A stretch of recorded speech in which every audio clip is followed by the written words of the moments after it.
That is going to do it for the news portion of Fox Toledo News at 10 o'clock. But you don't want to go anywhere because what you can't see over here, Howard Chen.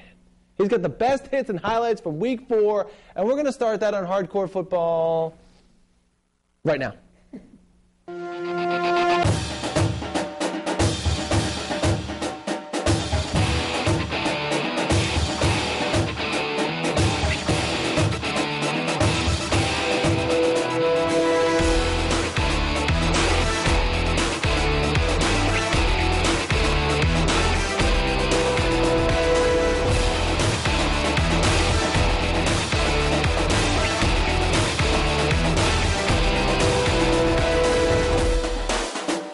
Fox Toledo Hardcore Football is brought to you by Broganstown Chrysler Jeep Dodge, Little Caesars Pizza, and Central Catholic High School.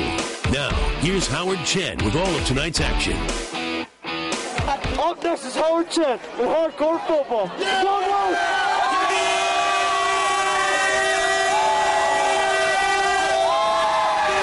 Yeah, baby, and that's how we start Hardcore Football for this week, with fans going crazy, because crazy defines the rivalry that is St. John's, St. Francis. Our main man, Mike Thompson's out there at our Jim White Honda Game of the Week to talk a little bit about this craziness. Mikey? Yeah, Howie, I would say it's a little bit crazy. Now, earlier this past week, you were telling us how this game is much bigger than Michigan and Ohio State. Well, that's because it deserves so much hype. And it deserves so much hype because these two teams get pretty intense when they hit the field. We're talking about St. John's, St. Francis, and that's why you, the fans, have tabbed this one as the Jim White Honda Game of the Week. Traffic very intense early on, backed up for several miles on 75 South prior to the game. Coach Cromwell, first time he's watched this game on the sidelines in a long time as a spectator. First quarter, Knights driving, pass to the sideline, picked off by Cheatham Norrells. Then 2 plays later, hands off to Kent Kern, and 69-yard touchdown all the way to that. Was practically untouched. This guy was quick once he got in the open. 7-zip Titans early. Now 14-0 St. John's in the second quarter. St. Francis, they go big. Andy Minor, 36-yard pass to Dan Yodzis. Knights, they come away with a field goal. Just before half, St. John's strikes again. Brogan Roback connects with Cheatham Norrells. The fade, 21-3 at the half. Early third quarter, Roback and Norrells hook up one more time. Second time for the night. This one good for 63 yards and 7 after the PAT. 28-3. St. John's offense too much early and often for the Knights defense.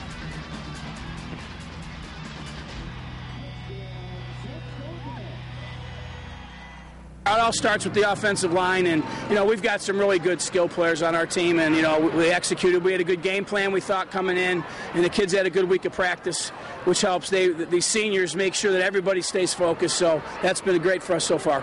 I'm not sure where our guys' heads are. Defensively, we're not doing our job. And if you don't do your job defensively, you're going to have breakdowns, and we had breakdowns all over the field. You can see that tonight. Yeah, Coach Blakowski pretty upset about his defense, and rightfully so. When you give up 42 points in a game, that's tough to deal with. But for the most part, kind of subdued, sad moment a little bit, I guess you can say, because this is the last time St. Francis and St. John's will meet in the City League as opponents, because next year they're going to be going to that Three Rivers Athletic Conference. They'll still have that tough rivalry, but just won't be that City League thing, right, Howie? But for now, we're live at Deutsch Perry Stadium in Bowling Green for the Jim White Honda Game of the Week. But what's next week's Jim White Honda Game of the Week, Howie?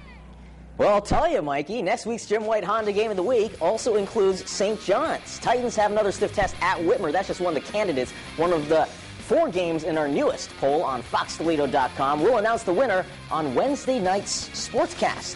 Well, moving on, Central Catholic visited start. Spartans actually dominated the first quarter, though Christian Bates in the second quarter gets punked by Patrick Wesolowski. But Bates hangs on for the 22-yard gain to set up a 1-yard score. 6-0 start in the second. Ensuing possession, though, Caleb Goings, gone. 63 yards down the left sideline, 7-6 Irish. Later in the second, Jimmy Johnston, the hit, the strip. C.J. Marius all over the fumble like white on rice. Takes it back to the 1, set up another going score. And Central goes on to win, 30-13. More City League, Whitmer and Rogers. Pee Wee Gambrell reduced to being a water boy, sort of, because of a knee injury. Meanwhile, fellow Ohio State recruit Kenny Hayes playing this week after sitting out last week with a concussion. First quarter, it's 8-0 Panthers. Jody Webb. This guy had a huge game. Goes in from 6 yards away, 15-0 Panthers. Now, I said he had a huge game because there's more Webb. Plenty of Webb to go around on this field. He had 14 carries, a $191 rushing, and 2 touchdowns. This one went for 66. Crazy game for him, and Whitmer goes on to win 35-12. But we're just getting the party started because a ton of highlights are up next as we focus on the NLL, the SLL, and beyond. So stay tuned for more hardcore football.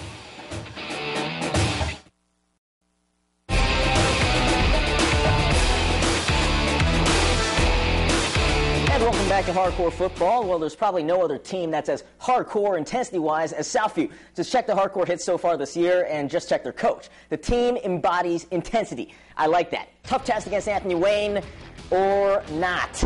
It was 21-0 at the half for the Cougars when Denard Pinkney does this. Goes up the middle and absolutely untouched for 81 yards, 28-0 Cougars. Coach Mazies, though, still with a concerned look on his face. Guy's always intense. Like I said, I like that. More Cougars. Jadarian Bowers bounces the outside, 21 yards for another score. Southview wins this game. Final score, 34-0.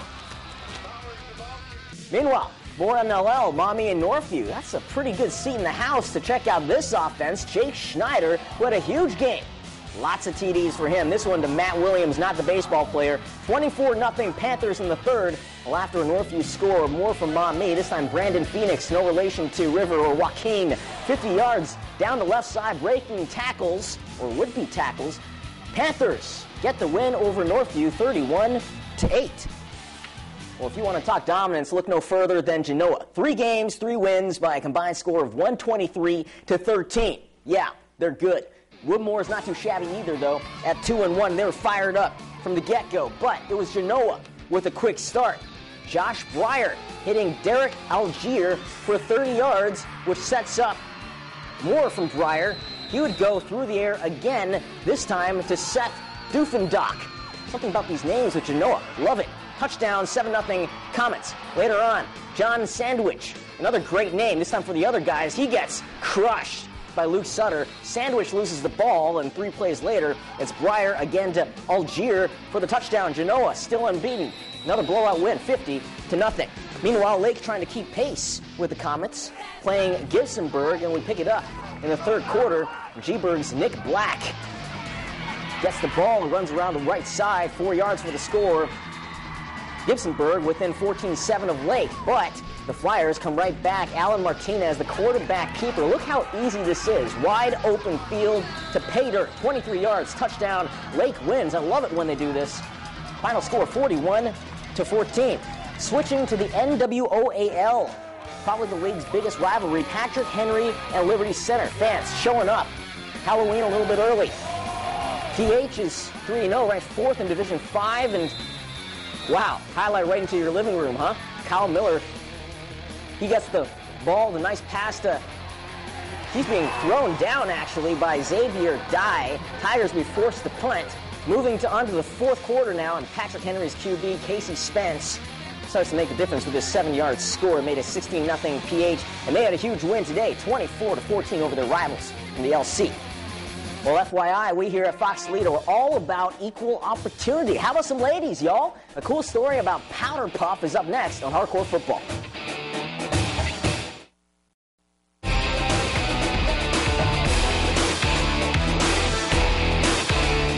All right, Otsego and Eastwood, both schools have the letters O and E in them. Not that it means anything, but whatever. Third quarter, Eastwood up 28-14. First down from the 31. Marquise Pitts breaks it open. He is free. 25 yards before being brought down. Later on, Pernell Connor, this guy might be the player of the week. He had 38 carries and 5 touchdowns. 5 touchdowns. That's one of them right there. Eastwood goes on to win 35-14. Well, everybody in the recruiting world knows about Jack Miller from St. John's being bound for Michigan. But at a powerhouse like what the Titans have, they're bound to have some more guys on the radar. Today, on our Hardcore Recruiting Minute, we focus on Cheatham Norris.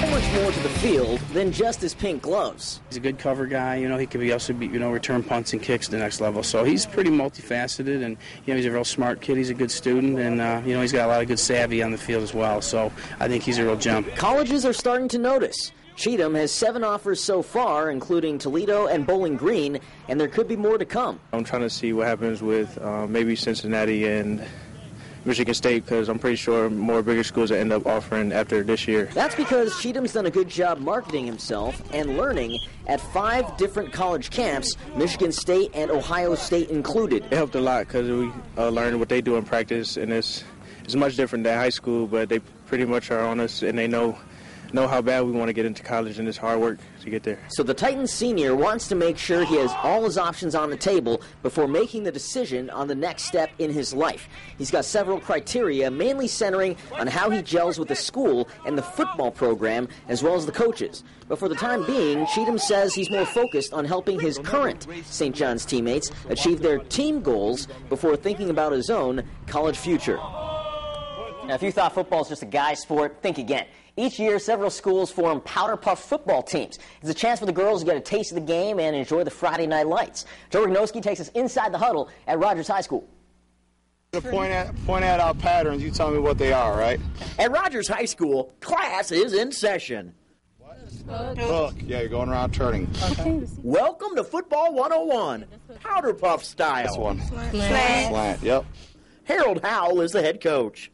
The girls like to come watch the boys play.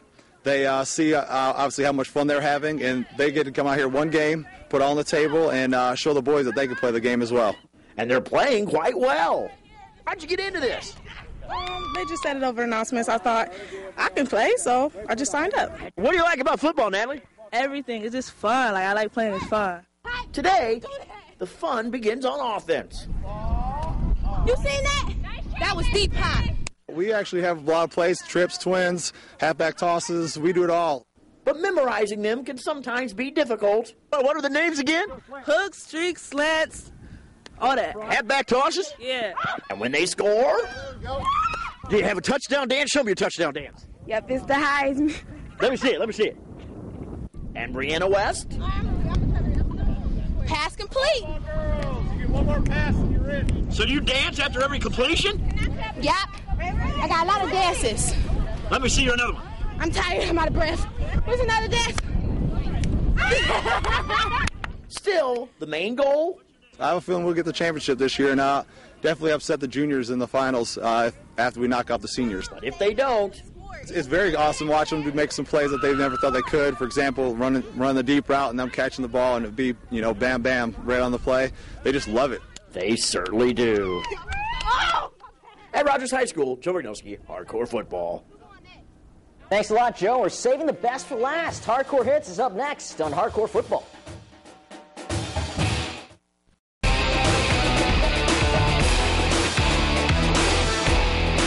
Our guys are very excited to play at home. Hopefully we'll have a great crowd with our students and our fans, and just the ease. The first 2 trips were not easy trips. So just for the fact that I get to come on the field with my peers, they get to watch me play. It's a crazy experience. I can't wait to play.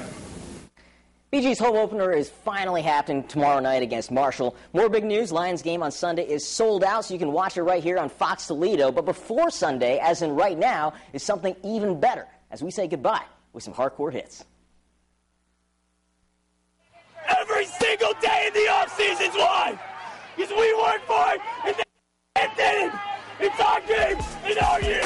Get out there and play like it. Get it out, boys.